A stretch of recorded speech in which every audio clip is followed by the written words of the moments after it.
ეს ისეთი დასკვნა და ზოგადად ევთოოდირის დასკვნაზე ჩვენ წინა წლებშიც ბევრჯერ სხვადასხვა გვარი ინტერპრეტაცია მოგვისმენია და სულ ასეთი დასკვნები არის ხოლმე რაღაც რომელ მხარეს რა აწყობს ან ქართულ ოცნებას რამდენად ხედავს ქართული ოცნება აქ სათავისოდ ფრაგმენტებს არ ვიცი, თუმცა ხედავთ ქართული ოცნების გამოხმაურებებსაც, რომ ამ დასკვნამ პირიქით მათი პოზიცია გაამყარა.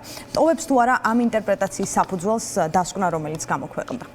მოგესალმებით, მივესალმები მაყურებელს. მე ვფიქრობ, რომ ის ცინიზმი, რომელიც გამოსჩვევის ჯერ კიდევ გუშინ ირაკლი კობახიძის ბრიფინგიდან დღეს შალვა პაპუაშვილის ეს ყველაფერი ერთი რამის სიმპტომია, მათ ვერაფერი ნახეს ისეთი, რომელზეც შეეძლოთ ესაუბრათ თავის სასარგებლოდ, ეს არის უბრალოდ რაღაცა განწირული ძალის არაადეკვატური რეაქცია, იმიტომ რომ ევთოოდირის აღნიშნული დასკვნა არის ყველაზე მწვავე, რაც მე წამიკითხავს ქართულ არჩევნებთან დაკავშირებით, არასდროს ევთოოდირი არ ყოფილა ასეთი მომთხოვნი, არასდროს არ ყოფილა ასეთი კატეგორიული და მკაცრი, როგორც შეფასებებში, ასევე რეკომენდაციებში და ამაზე ჩვენ შეგვიძლია ვისაუბროთ. უფრო მეტად განმარტოთ, კი ბატონო, რა განასხვავებს ამ დასკვნას სხვებისგან და რატომ არის უპრეცედენტოდ მკაცრი ეს შეფასება ბევრჯერ მოვისმინეთ. მოდი შევხედოთ პირველ რიგში რიცხვებს. ავიღოთ 2020 წლის არჩევნები, 21 წლის არჩევნები და 24 წლის არჩევნები, მათი შეფასებები. თვითონ სპეციფიკა ევთოოდირის დასკვნებისა არის შეფასება, ბუნებრივია აღწერილობითი ნაწილი და შემდეგ ბოლოს მას აქვს დასკვნის სახით რეკომენდაციები. 2020 წლის არჩევნებზე იყო 8 პრიორიტეტული რეკომენდაცია, ანუ ყველაზე მთავარი რეკომენდაცია და შემდეგ დამატებითი სადღაც 12 რეკომენდაცია. 2021 წელს იყო 7 პრიორიტეტული რეკომენდაცია. ანუ ეს რა დინამიკას გვაჩვენებს, ხო, რომ 21 წელს ამ ორ არჩევნებს შორის იყო შარლ მიშელის რეფორმა და მოგეხსენებათ პოლიტიკური სპექტრი შეთანხმდა საარჩევნო რეფორმაზე, ის ალბათ თუ კარგად განხორციელდა და რაღაცა ნაბიჯები გადაიდგა, რაც სწორად შეფასდა. 2024 წლის არჩევნებზე, აი ამ გუშინდელ დასკვნაში გვაქვს 12 პრიორიტეტული რეკომენდაცია და 16 სხვა რეკომენდაცია. ყველაფერს რომ თავი დავანებოთ, რიცხვების მეტყველებს იმაზე, რომ ეს არის კატასტროფა. ანუ გამოდის, რომ არაფერი არ გაუმჯობესებულა განსხვავებით სხვა წინა არჩევნებს შორის. ხო, ეს დინამიკაში უნდა დავინახოთ. არა თუ გაუმჯობესებულა, არამედ გაუარესებულა და ეს შეეხება მათ შორის საარჩევნო ადმინისტრაციის დაკომპლექტების წესს, ხო? 21 წელს რატომ იყო წინ გადადგმული ნაბიჯი? იმიტომ რომ შეთანხმდა, რომ საარჩევნო კომისიის თავმჯდომარე და წევრები, ეგრეთ წოდებული არაპარტიული წევრები კონსენსუსის საფუძველზე 2/3 უმრავლესობით უნდა ყოფილიყვნენ არჩეული. ჩვენ ყველა ვნახეთ, მე ქართულმა ოცნებამ შეცვალა, ისევ ერთპარტიულ წესზე დააყენა, გააუქმა ოპოზიციონერი მოადგილის თავმჯდომარის ოპოზიციონერი მოადგილის თანამდებობა, აგრეთვე შეცვალა საუბნო საარჩევნო კომისიის წევრთა წილის ყრების პროცედურა, ხო, არჩევნების დღეს რომ უნდა ყოფილიყო ერთი კვირით ადრე გადაიტანა. ამაზე არის ერთი მაგალითი მოვიყვანოთ, ძალიან მნიშვნელოვანი, საარჩევნო ადმინისტრაციაზე, თუ მანამდე ამბობდნენ, რომ ეს არის წინ გადადგმული ნაბიჯი 21 წელს, ახლა ამბობენ, რომ საარჩევნო ადმინისტრაცია არის ფაქტობრივი დომინაციის ქვეშ ქართული ოცნებისა. ეს არის ერთპარტიული, რასაც ჩვენ ვამბობდით, ანუ რეალურად ამდენი თვეების განმავლობაში ის ყველაფერი აისახა ევთოოდირის დასკვნაში. შესაბამისად, მიკერძოებული და ერთპარტიას დაქვემდებარებული საარჩევნო ადმინისტრაცია ნამდვილად ვერ ჩაითვლება ისეთად, რომელმაც მომდევნო არჩევნები უნდა ჩაატაროს, ხო?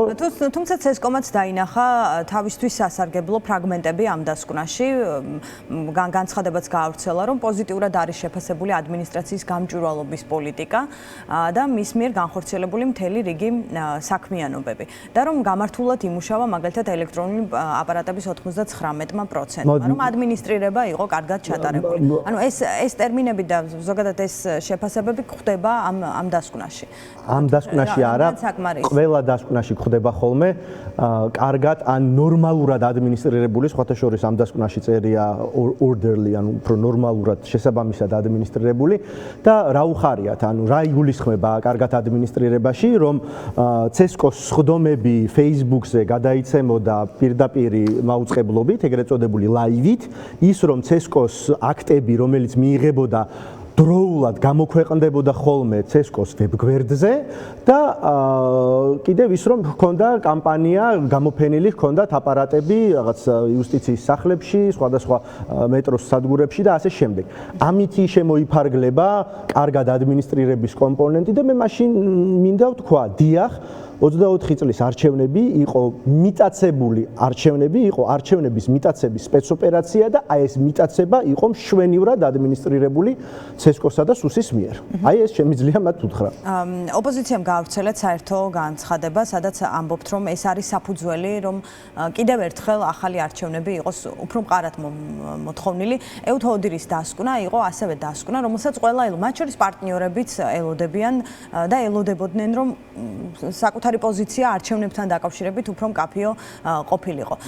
ჩვენ ვსაუბრობთ მძიმე დასკვნაზე, თუმცა მაინც მინდა მაყურებლისთვის გამოვყოთ, რა იყო ყველაზე მძიმე, რის გამოც ეს არჩევნები შეფასდა როგორც ყველაზე ცუდად ჩატარებული.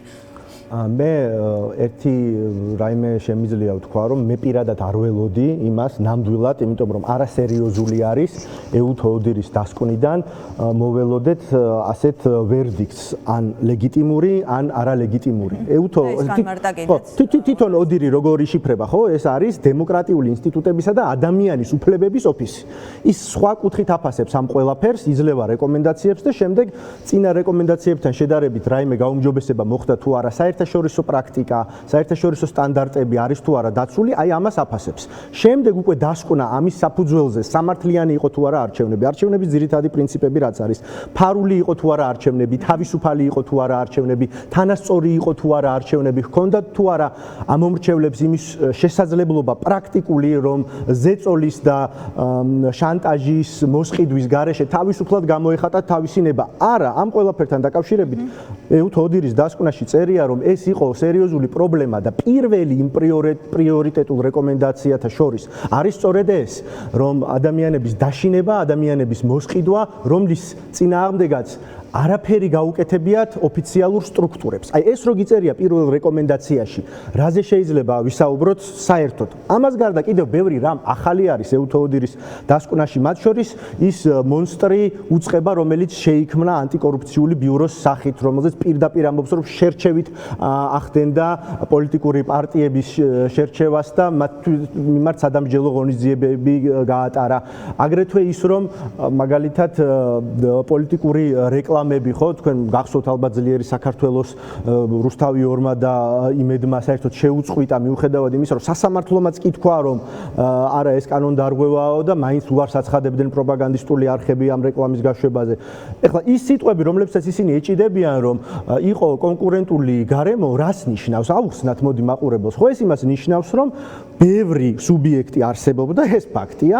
ამ სუბიექტებს შეეძლოთ კამპანიის წარმოება ავად თუ კარგად, დიახ, ჰქონდა პლაკატები, ჰქონდა ბანერები, ჰქონდა პოლიტიკური რეკლამის განთავსების შესაძლებლობა, ამას გულისხმობს ეს კონკურენტული გარემო და არა იმას, რომ სამართლიანი და რეალური კონკურენცია განხორციელდა, მაშინ როდესაც პირდაპირ ამბობს, რომ მართველი პარტიის სასარგებლოდ იყო ყოველთვის უპირატესობა. აი ასეთ რაღაცებს როდესაც ეჭიდებიან, ეს არის პირდაპირ სიმპტომი იმისა, რომ მათ ვერაფერი ნახეს ეუთო ოდირის დასკვნაში სათავისო, უბრალოდ ვინაიდან ის მათ მიუწვდებოდათ ადრე ხელი დოკუმენტზე, სასწრაფოდ დანიშნეს ეგრეთ წოდებული თვითგამოცხადებული პრემიერ-მინისტრის ბრიფინგი და თავის ამომრჩეველს უთხრეს, რომ თითქოს ეუთო ოდირის დასკვნა არის მათთვის სასარგებლო, რაც არის იმდენად დიდი ტყუილი, რომ მას ელემენტარული წაკითხვა სჭირდება, რომ ნებისმიერი საშუალო სტატისტიკური მოქალაქე მიხვდეს. ეს არის უბრალოდ პროპაგანდა, მას ვერანაირად ვერ გამოიყენებს ქართული ოცნება, ის უბრალოდ ფსიქოლოგიური ეფექტის მოხდენას ცდილობს და მეტი არაფერი. თორე სხვა შემთხვევაში ეს არის მე ვამბობ, რომ შავი დღე, რომელიც გაუთენდა გუშინ ქართულ ოცნებას, საარჩევნო ადმინისტრაციას და მთელ ამ თვითმარქვია ეგრეთ წოდებულ ხელისუფლებას, რომლის დასრულებასაც ქართველი ხალხი მათ შორის აი ამ გუშინდელი დასკვნით, ეუთო ოდირის დასკვნით გამყარებული აუცილებლად მოახდენს. ხედავთ პარტნიორების გზავნილებსაც. მადლობა. მადლობა გიორგი სიორიძეს. მე თქვენ დაგემშვიდობებით და როგორც დავაანონსეთ